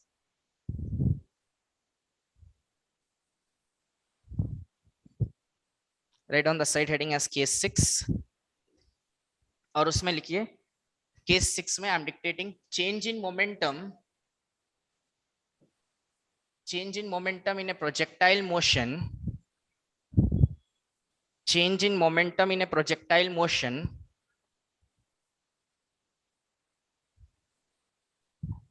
between, change in momentum in a projectile motion between velocity of projection and between change in moment, फिर से बता रहा हूं मैं, change in momentum between velocity of projection and velocity of projection and the highest point। बीच में projectile motion भी कहा ना मैंने, velocity of projection and highest point, velocity of projection and highest point। I hope आपने case का heading तो लिखा होगा, I don't need to write it। Case 6, so change in momentum in a projectile motion between velocity of projection and the highest point। चलिए momentum sorry projectile motion पे पहले focus करते हैं। So now this is y axis and this is x axis, ये y axis है और ये क्या हो गया हमारा x एक्सिस हो गया, ठीक है ना। मैं शॉर्ट में लिख रहा हूँ change in momentum between velocity of projection, मैं शॉर्ट में लिख रहा हूँ, आप पूरा लिखने की जरूरत नहीं है, and highest point, and highest point. यानी कि अब जरा गौर से देखिए आप, ये सपोज ये वाला पार्ट है, इस प्रोजेक्टाइल मोशन को I have projected with a velocity u making an angle theta with respect to horizontal। this is your x axis and this is your y axis, okay ना। और obviously this will be splitted into 2 components, एक होगा u cos theta आई cap बोल के ले लीजिए, और एक ठीक है वेक्टर फॉर्म में जब रिप्रेजेंट कर लेंगे, here you will be getting u cos theta and here you will be getting u sin theta, ठीक है ना। अब हाईएस्ट पॉइंट की तरफ फोकस करिए, this is a maximum height, और मैक्सिमम हाइट पे वर्टिकल वेलोसिटी प्रोजेक्टाइल की 0 होती है, सिर्फ और सिर्फ हॉरिजॉन्टल वेलोसिटी होती है। इससे पहले मेरे को चांस मिला था तो मैंने आपको एग्जांपल दिया था, क्या एग्जांपल दिया था, स्केट बोर्ड पे जो है ना, अगर बंदा स्केटिंग करते हुए जा रहा है और सडनली जंप करेगा तो उसकी वेलोसिटी बढ़ती बढ़ती बढ़ती बढ़ती 0 होती। कौन सी वेलोसिटी 0 होती? वर्टिकल वेलोसिटी 0 रहती, लेकिन हॉरिजॉन्टल वेलोसिटी तो कांस्टेंट ही रहती। फिर उसके बाद घटते, सॉरी, यहाँ से कम होते होते होते 0 होगी, फिर उसके बाद बढ़ते जाएगी। ओके ना। तो similarly at the highest point maximum vertical velocity क्या होती है? 0 होती है। सो हम ये दोनों के बीच में मोमेंटम मालूम करना है, तो first of all we will find out initial momentum. अब इनिशियल मोमेंटम अगर आपको मालूम करना है तो अलोंग एक्स एक्सिस तो u cos theta, sorry mv लिया जाता है। अगर ये पार्टिकल है जिसका मास क्या है? m है, तो ये हो जाएगा mu cos थीटा अलोंग आई कैप, और ये हो जाएगा plus mu sin theta along j cap, ठीक है ना। वेलोसिटी सेम है, तो ये मोमेंटम इनिशियल मोमेंटम है, जहां पर velocity of projection, velocity of projection का मतलब जहां पर ठहर कर आपने बॉडी को थ्रो किया गया है। आपने थ्रो करने के बाद बॉडी मैक्सिमम हाइट पे पहुंची है, तो वहां पर मोमेंटम कितना होगा वो देखेंगे। जब मैक्सिमम हाइट पे पहुंचती है तो इसमें सिर्फ और सिर्फ क्या रहेगा? सिर्फ और सिर्फ u cos थीटा रहेगा, क्योंकि वर्टिकल कंपोनेंट तो क्या रहेगा? 0 रहेगा। अब आप उसके हिसाब से मोमेंटम के फॉर्मूले में लाकर डाल दीजिए, तो ये mu cos थीटा रहेगा, विच will be going along x axis, और वर्टिकल कंपोनेंट तो आपका 0 रहेगा, 0 j कैप। अब खाली अंडरस्टैंडिंग के लिए मैंने 0 j कैप लिखा है। एंड देन हमारा काम क्या है? Change in momentum. What is that? Final momentum minus initial momentum. Final momentum का ये वाला फॉर्मूला है, सो mu cos थीटा अलोंग आई कैप हो जाएगा, ठीक है ना। और ये क्या हो गया हमारा? j कैप तो 0 है, छोड़ दीजिए। एंड देन आफ्टर दैट मैं इसको ब्रैकेट में मेंटेन करता हूँ, माइनस ऑफ ये पूरा term, that is mu cos theta I cap plus mu sin theta j cap, ठीक है ना। So minus if I send inside, तो अब मुझे क्या आएगा? mu cos theta I cap minus mu cos theta I cap minus mu sin theta j cap. So minus mu cos theta I cap plus mu cos theta I cap will get cancel, और आपको यहाँ पर equation आता है minus mu sin theta j cap. अगर आप यहाँ पर चेंज इन मोमेंटम ये ले लोगे तो यानी कि मैग्नीट्यूड अगर आपको मालूम करना है तो सिर्फ और सिर्फ you will be getting mu sin theta. क्या आपको ये लॉजिक समझने आई है? प्रोजेक्टाइल मोशन में मोमेंटम ला, ऐसे लेवल के आईआईटी क्वेश्चंस में आते हैं, एक चैप्टर नहीं 2 चैप्टर्स मिलाकर क्वेश्चन देते हैं, तो या फिर खाली एक ही चैप्टर में से देंगे तो बहुत डिटेल में देंगे। I think you find it very interesting.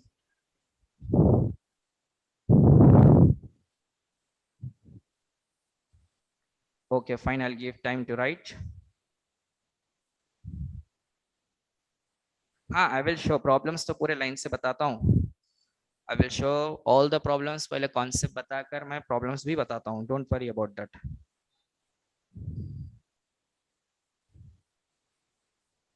अभी कितना? ये तो स्लो है, बहुत स्लो से स्लो है, और उसमें क्या फास्ट हो रहा है? इट्स वेरी स्लो, काफी स्लो है। हाँ, कैलकुलेशन करते, अरे भाई यहाँ तक आ गया तो इसमें थोड़ा मैं स्पीड बढ़ाया हूँ। So is it possible? अभी ये समझने आया है? Did you understood this part?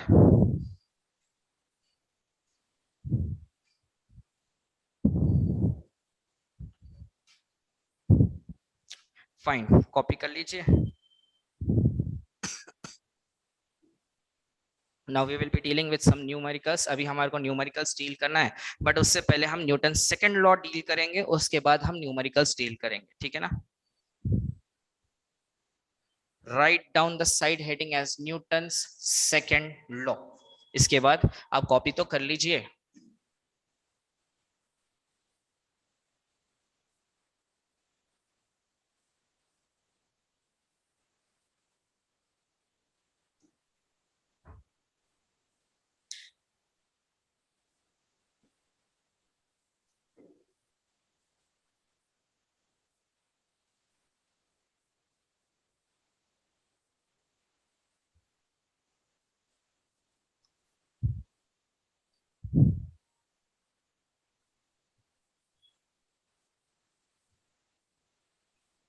Once you complete, inform me, then we'll start the class.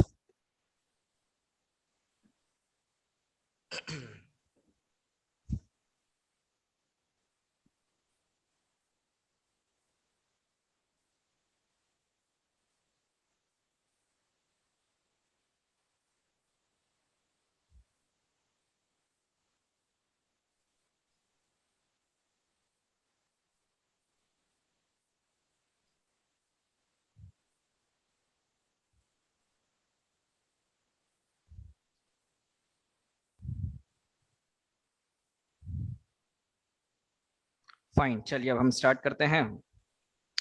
अगर आप करना चाह रहे तो और एक मेरे माइंड में आ रहा है, केस 7 बोल के आप होमवर्क ट्राई करिए। वो case 7 means you try the homework. मैं यहाँ पर दे रहा हूँ केस 7 एज ए होमवर्क।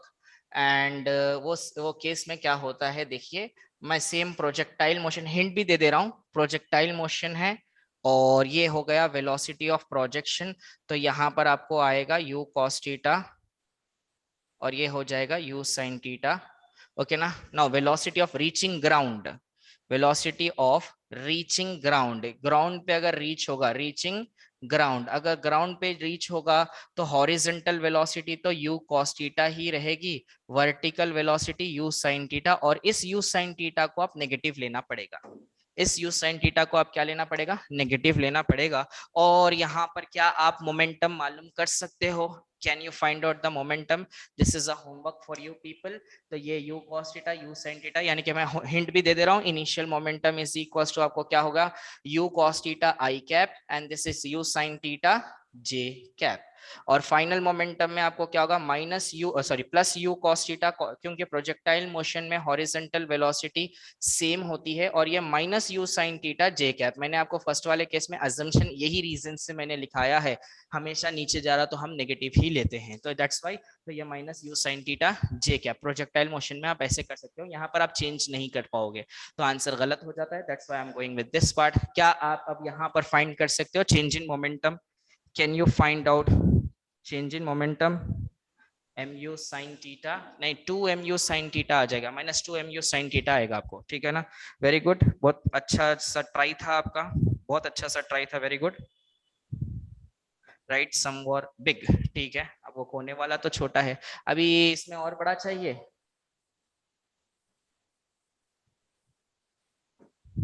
इसमें और थोड़ा सा बड़ा चाहिए, ठीक है। Did you understood this part? Shall we proceed for the next one? चलिए अब हम है ना न्यूटन सेकंड लॉ के साथ डील करते हैं। You try this as your homework. Usually ऐसा नहीं है, कहीं भी लिखा हुआ नहीं है, मेरे माइंड में आया तो मैंने ये वाला पॉइंट भी दे दिया आपको। सो चलिए अब हम जाते हैं न्यूटन सेकंड लॉ के साथ डील करने। ओके ना।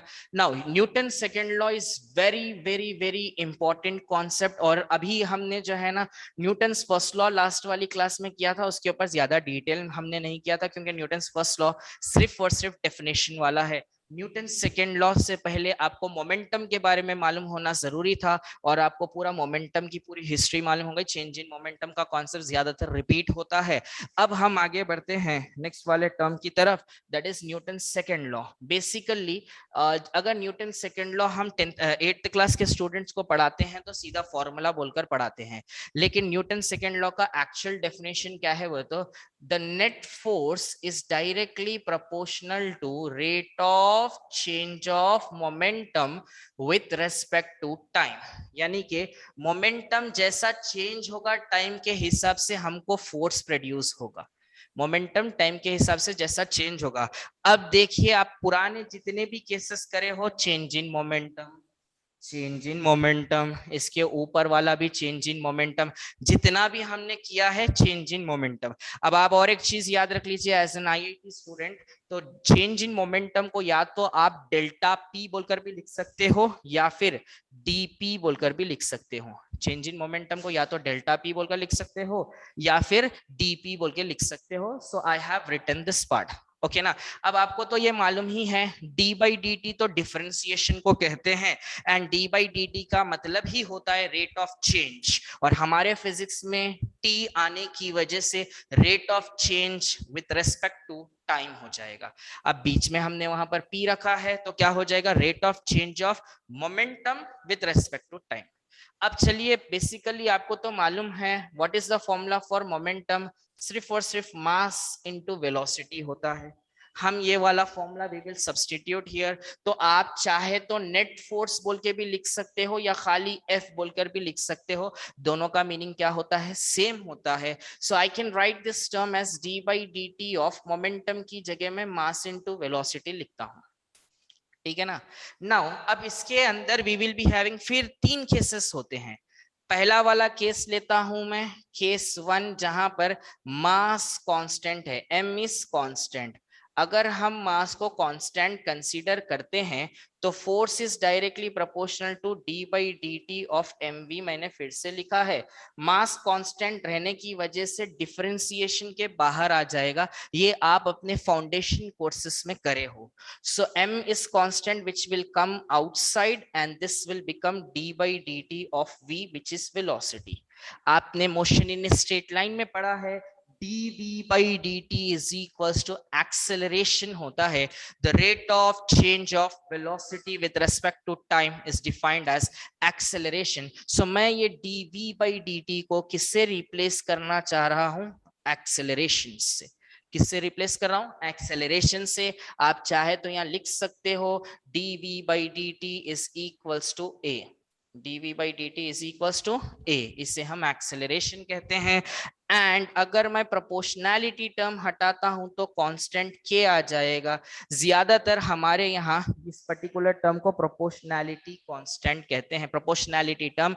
और जब कभी भी आप इसको हटाते हो कुछ ना कुछ कांस्टेंट आएगा और हर एक का मीनिंग अलग अलग रहता है। तो ये कांस्टेंट को हमारे न्यूटन सेकेंड लॉ में हमारे साइंटिस्ट या फिर पहले के फिजिसिस्ट ने डिराइव किया है।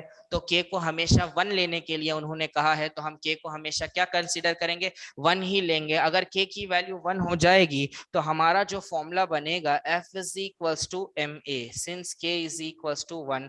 तो ये यूजुअली पूरे जो स्टैंडर्ड इंटरनेशनल के हिसाब से पूरे लोग जितने भी, नॉट स्टैंडर्ड इंटरनेशनल, जितने भी फिजिसिस्ट है पूरे के को 1 अज्यूम करते हैं और हमारा फॉर्मूला बनता है F is equals to m a. आगे चलकर जब कभी भी न्यूटन सेकेंड लॉ का वर्ड आता है तो आपके माइंड में सिर्फ और सिर्फ एक फॉर्मूला चलना है, F is equals to m a. अब मैं आपको और एक चीज बताता हूं, खाली इतना वाला हिस्सा हमारे आईपी में लिखने से 4 मार्क्स मिलेंगे। कितने marks, 4 marks. It's an important question, but ये वाले आईपी के लिए इंपॉर्टेंट है ये वाला क्वेश्चन। और एक चीज, इसको डायरेक्टली इतना लिखने से सिर्फ 1 मार्क मिलेगा। क्वेश्चन में क्या बोलता है, state Newton second law of motion and derive the expression for it. तो स्टेट करना है तो आपको डेफिनेशन देना पड़ेगा। आप लिख लीजिए, मैं डेफिनेशन बोल रहा हूँ पहले। बिफोर दैट जस्ट से मी, क्या आपको ये लॉजिक समझने आई है, क्या आपको ये कॉन्सेप्ट समझने आया है?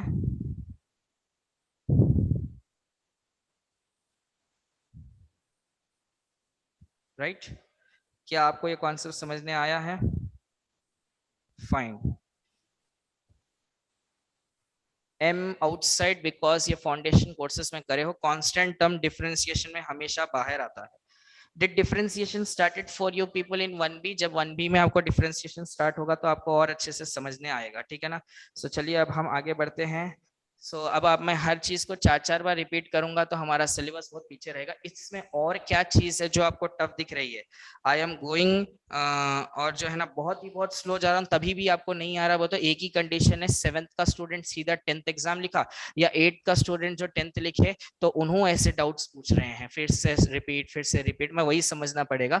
बट हाउएवर हमारा काम तो बताना है, मैं बता दूंगा, कोई प्रॉब्लम नहीं। लेकिन आप लोग जो 7th या 8th लिखकर डायरेक्टली 10th में आए हो तो आप लोग बेसिक्स के ऊपर एक्स्ट्रा टाइम देकर वर्कआउट करिए, ठीक है ना। Now coming back to the point, क्योंकि कोरोना में I am also from the same area, पूरे ओल्ड सिटी से। मेरे को तकरीबन कई पेरेंट्स मालूम है जो कई स्टूडेंट्स को, कई बच्चों को जो है ना 7th से सीधा 10th एग्जाम लिखाए हैं, 8th से सीधा 10th एग्जाम लिखाए हैं, और 9th से 10th तो वाजबी है, कैसा भी लिखाना ही है। बट 7th से 10th, 8th से 10th बोले तो प्रॉब्लम यही होगा। चलिए हम आगे बढ़ते हैं। Once again I am saying you, तो आप देखो कभी भी ऑब्जर्व करो, जितना भी मैं बोर्ड पर लिख रहा हूँ उसको 2-2 बार रिपीट कर रहा हूँ मैं, सो दैट दैट मीन्स आप अपना लेवल कंसिडर कर दीजिए।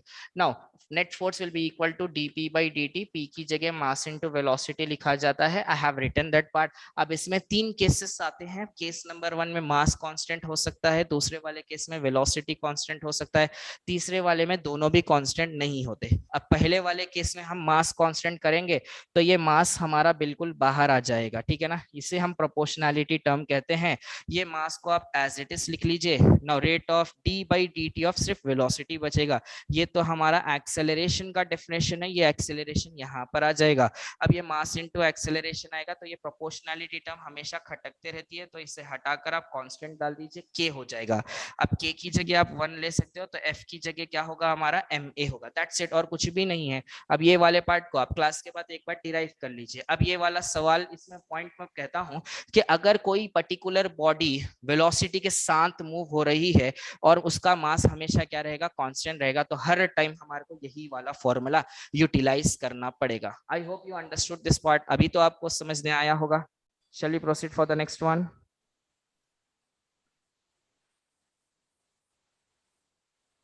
A body is moving in a circular path such that the speed remains constant. Should there be a force acting on it? हाँ, लेकर आता हूँ, वो वाला पार्ट भी मैं आपको बताऊंगा, ठीक है ना। अब वहां पर फोर्स एक्ट होता है, एफ में एक्ट होता है, सेंट्रीपिटल फोर्स एक्ट होता है, mv²/r होता है। वो अभी यहाँ पर बताया तो आप परेशान होते, थोड़ा वेट करो। वो कंप्लीट चैप्टर का मिक्सचर है, और आपको क्वेश्चन नंबर भी बोलता हूँ, ये chapter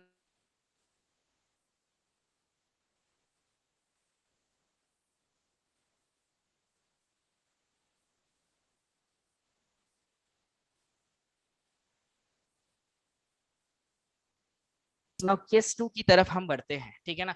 will go for the case 2।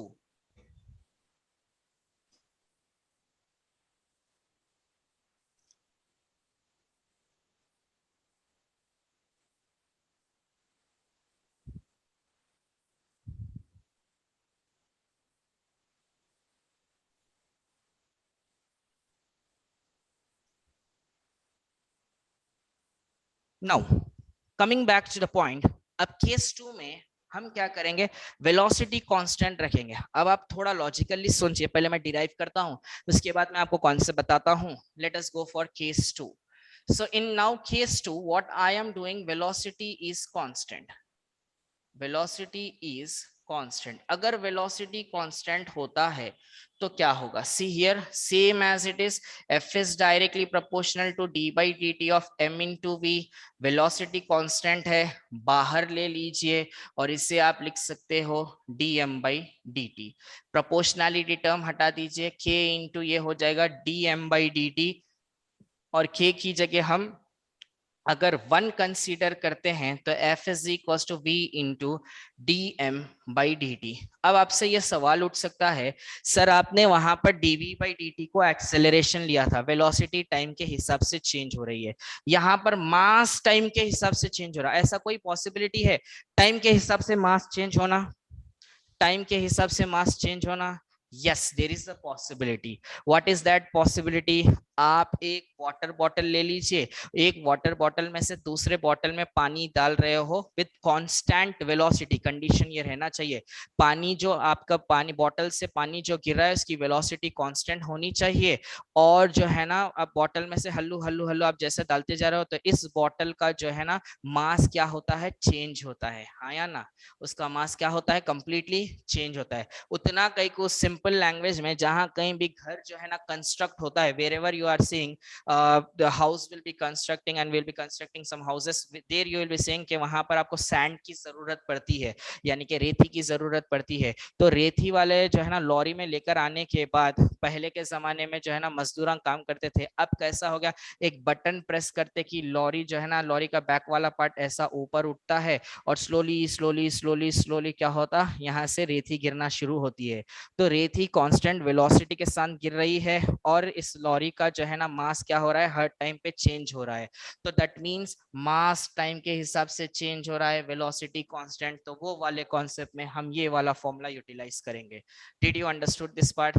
क्या आपको लॉजिक समझने आई है? क्या आपको लॉजिक समझने आया है? Everyone understood this? हाँ या ना?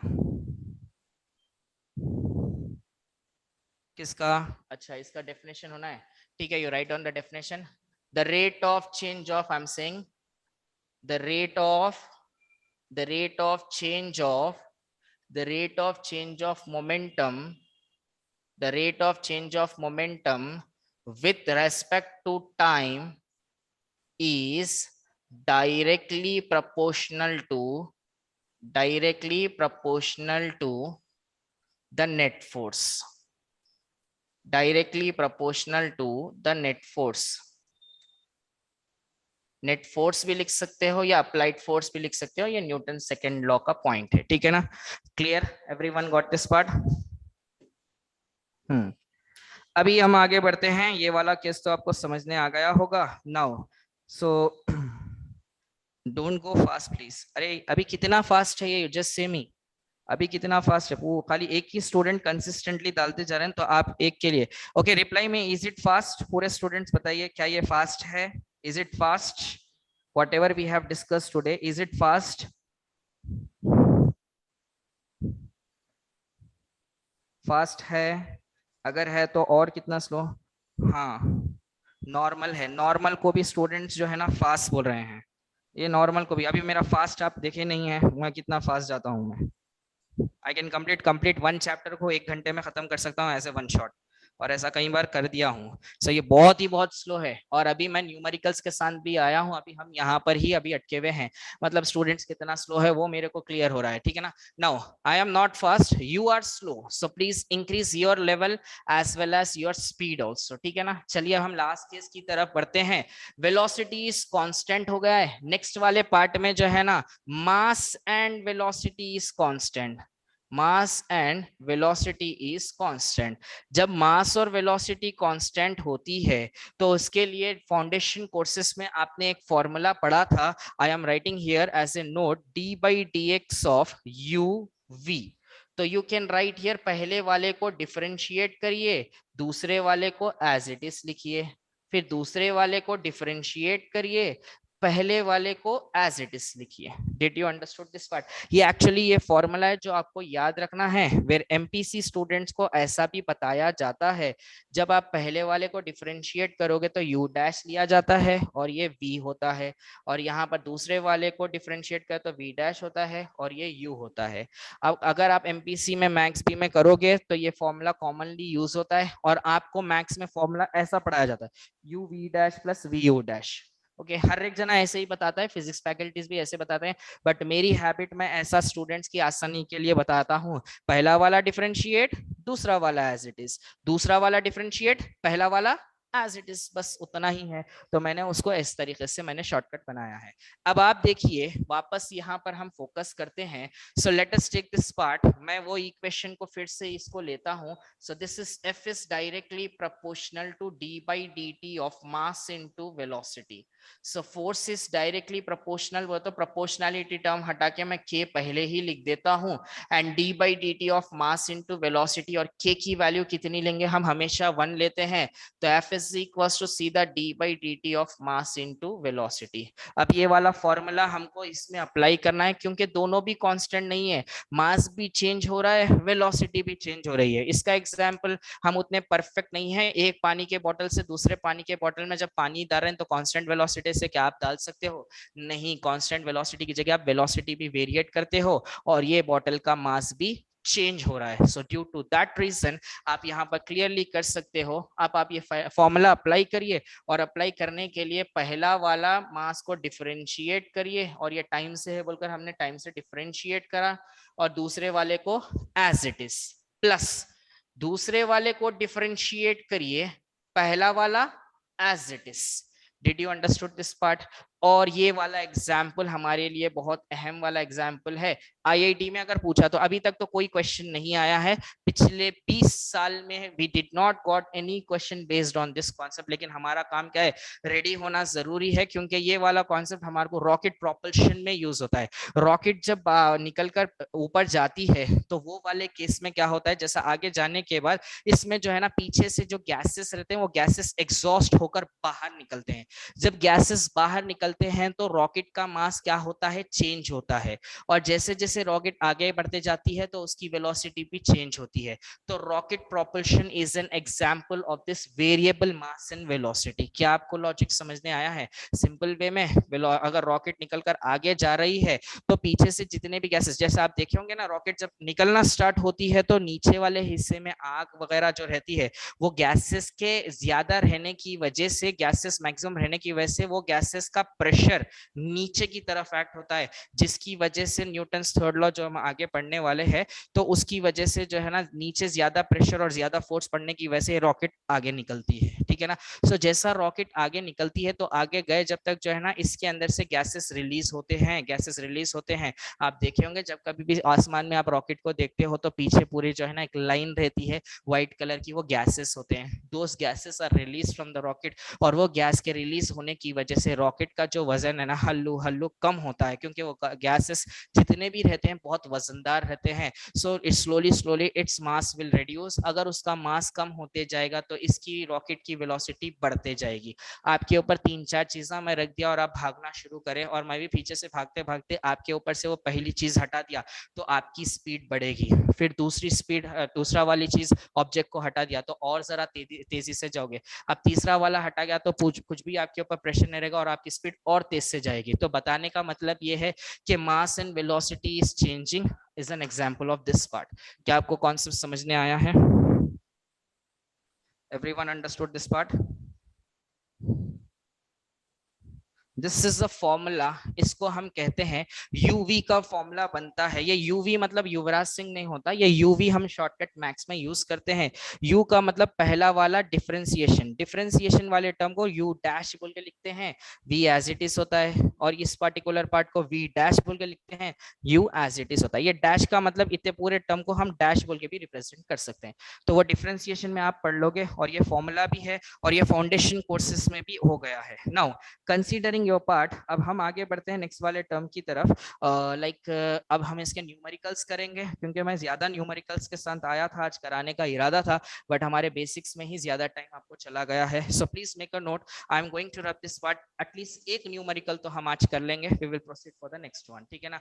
अब आपको जो है ना ये वाला फॉर्मूला आपके माइंड में रहना चाहिए, F is equal to ma, तो आपका फॉर्मूला होगा A is equal to F by m। Acceleration की जगह फोर्स पर यूनिट मास ले सकते हो आप, तो A is equal to F by m बोल के ले सकते हो आप। जैसा आप ये कॉपी कर लोगे मुझे इन्फॉर्म कर दीजिए, then I will go for the next part. एक एटलीस्ट एक न्यूमेरिकल तो करेंगे हम, मोमेंटम के ऊपर एक न्यूमेरिकल करेंगे हम।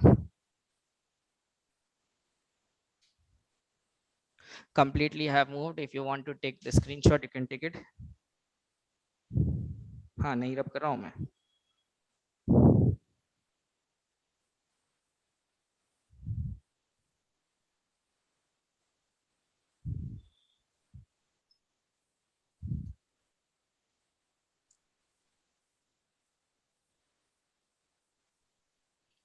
जैसा आपका खत्म हो जाएगा बताइए। लास्ट 5 मिनट से मेरा इरादा एटलीस्ट एक न्यूमेरिकल तो भी कराने का है।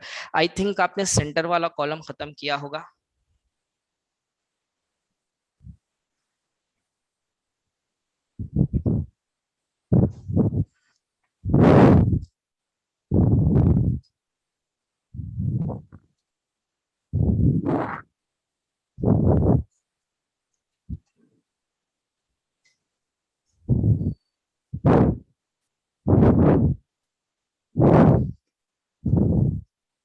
ओवर, ठीक है। सेंटर वाला टर्म मैं रब करता हूं। नाउ पहले हम मोमेंटम के प्रॉब्लम्स करेंगे, एक या दो प्रॉब्लम्स करेंगे, बट आज तो एक ही पॉसिबल है कंसीडरिंग द टाइम।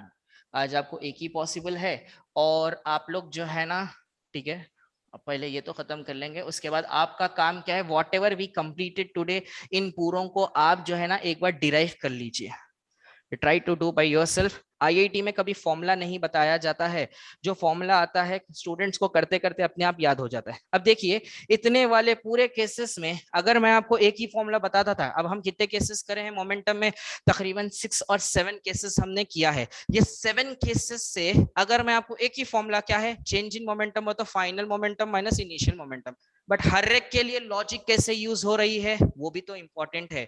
तो इसीलिए हम बताते हैं बेसिक फॉर्मूला याद रखने के लिए कहते हैं, what is that basic basic formula, change in momentum, final momentum minus initial momentum, लेकिन हर एक के लिए अलग अलग कंडीशन लगता है, तो इसके लिए लॉजिकली ही जाने के लिए कहते हैं। ठीक है, चलिए मैं थोड़ा सा लेवल क्या आईआईटी का एक क्वेश्चन लेकर आया हूं, एक छोटा सा, जस्ट अ मिनट में एक पेपर पे लिखा था, हाँ right, I got the question. See, ये आईआईटी में 2012 से पहले जो आईआईटी था उसे हम एआई ट्रिपल ई कहते थे 2012 से पहले, और 2012 के बाद आईआईटी मेंस कहा जाता है। ये आईआईटी मेंस में ये क्वेश्चन पूछा गया था, और आपको यहाँ से लॉजिक मालूम हो जाएगी कि ये क्वेश्चंस कैसे आते हैं। So I am writing the question, मैं फास्ट बोलता हूँ इंग्लिश, तो that's why I am writing the question on the board. So let us start with this question, only one question we will be doing. A body of mass small m, a body of mass small m is equals to 3.513 kg. A body of mass small m is equals to 3.513 kg is moving along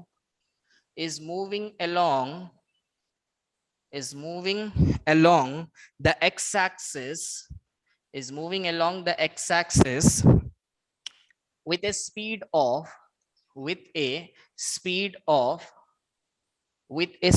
of 5 meters per second, full stop. The magnitude of its momentum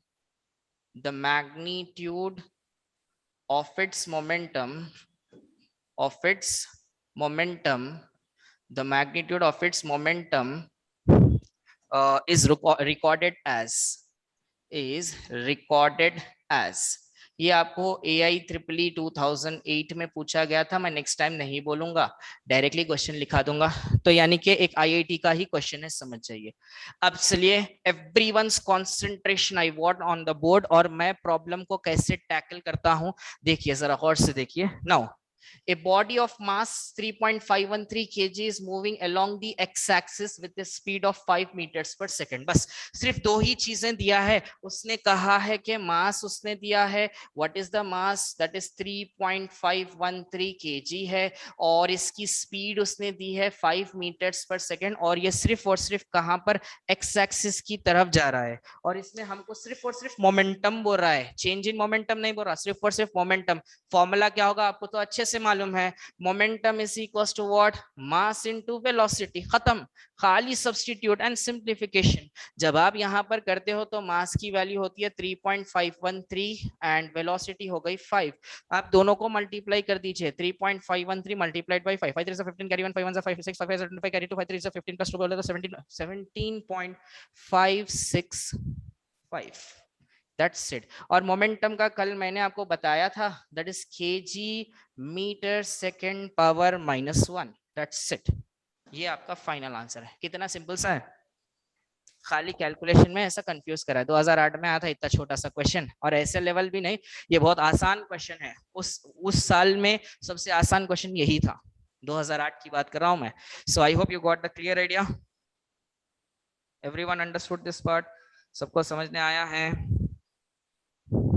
चलिए, exactly it's 1 o'clock और we will end our class. कल हम जो है ना numericals करेंगे। अब आप एक ही काम करिए, आप जो है ना हमारी जो शाहीन की मटेरियल है, उस मटेरियल में पीछे exercise questions, I did not remember, page number 114 या 115 पर आप क्वेश्चन सॉल्व करने की कोशिश करिए। You start solving the question. Rocket example not understood, example का रॉकेट का मैं कल बता दूंगा, ठीक है ना। मतलब रॉकेट एग्जाम्पल एक्सप्लेन कर बहुत देर हुई और आप बता कर रहे हैं। ओके चलिए, कितने मार्क्स आए थे, किसमें कितने मार्क्स आए थे भाई। Now let us proceed for the next one. कम से कम पहले हमारे टाइम पे 360 मार्क्स का था, उसमें आपको जो है ना 250 या 260 के ऊपर अगर आपको आते हैं तो आईआईटी के अच्छे कॉलेज में मिलता है, ठीक है ना। आईआईटी के अच्छे कॉलेज में, आईआईटी के बिल्कुल अच्छे कॉलेज में। इस वाले क्वेश्चन के 4 मार्क्स का है, ये आईआईटी में +4, एक सही लिखो +4, गलत लिखो -1, ठीक है ना। कल आईआईटी के और अच्छे लेवल के क्वेश्चंस देखोगे, तो अभी आपको आपके लेवल को लेकर जा रहा हूं मैं। अभी आप बिस्मिल्लाह बोल के पहली सीढ़ी पे पैर रखे, अब दूसरी सीढ़ी पे पैर रखते वक्त अगर आपको एक पैर में दर्द है, दूसरी सीढ़ी पे आप पैर रख रहे हैं, तो दर्द कैसा होता, पेन कैसा होता, वैसा वाला आपको फील होगा स्टार्टिंग में, और जैसे जैसे आप आगे बढ़ते जाओगे लेवल बढ़ते जाएगा, ठीक है ना। राइट और फाइनल आईआईटी में आपको कम से कम अभी राइट नाउ जो आईआईटी चल रहा है 300 मार्क्स का पेपर है। अगर आपको 250 के ऊपर, मतलब आई मीन टू से फाइनल पेपर की बात कर रहा हूं मैं, 250 के ऊपर अगर आपको मार्क्स आ रहे हैं तो you will get one of the best college in our India, पूरे नेशन से बेस्ट कॉलेज। ये आईआईटी क्यों करो बोलते हैं ज्यादातर, you will come to know across. फिर कभी टाइम मिले तो मैं आपको बताऊंगा। ऑलमोस्ट हमारा टाइम तो हो गया है। आईआईटी करने से बहुत बहुत फायदे है, तो इसलिए उसके लिए पढ़ाई भी बहुत ज्यादा टफ नहीं, मतलब एक लेवल तक है तो वो लेवल को समझना है। So please make a note of this part. We will continue the next class. I hope you understood all the class today. पूरी थ्योरी आपको समझने आए होंगे, डेरिवेशन समझने आए होंगे। जो भी हमारा आज डेरिवेशन हुआ है उसको एक बार प्रैक्टिस कर लीजिए, and you will love the subject और you will enjoy the subject. Today while deriving जो है ना, मैं तो बहुत एंजॉय कर रहा था। आप ये जो डेरिवेशन वाला पार्ट मैथ्स के स्टूडेंट है वो तो आप बहुत एंजॉय करोगे। सो right, we will stop our class here only. I enjoyed learning with you people today. Hope you enjoyed the same. Thank you. We'll continue next session.